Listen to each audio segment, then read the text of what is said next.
Here is my skin transition before versus day 135 using Brilliant Rejuve Set. And as you can see, napakalaki na talaga na naging pagbabago. Since day 1 na, gumamit ako ng Brilliant Rejuve Set and nagkaroon ako ng skin purging from week 5 to week 6. And on my day 44, unti-unti na nawawala ang red marks. And makikita natin na visible talaga ang pagbabago.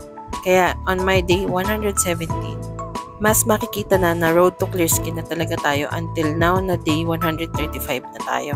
Kaya para sa akin, napaka life-changing opportunity talaga na mapabilang ako sa Project Kinis 2024. At kung isa nga ako sa mapipiling mananalo ay napakalaking tulong nito para sa aking family, lalo na sa aking mga anak.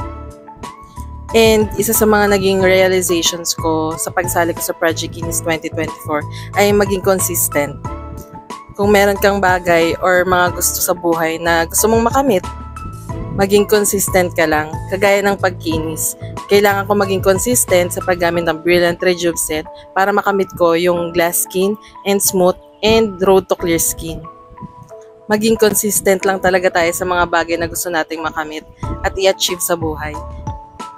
And sooner or later, tayo din ang makikinabang sa result nito.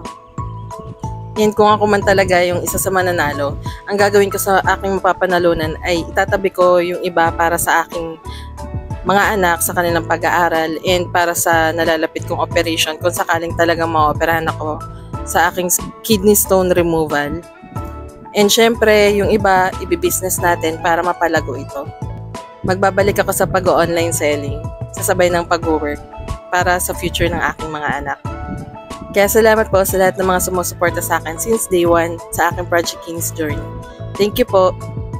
Again, this is Monique Sibonga, one of the official participants of Project Kinis 2024 by Brilliant Skin Essentials.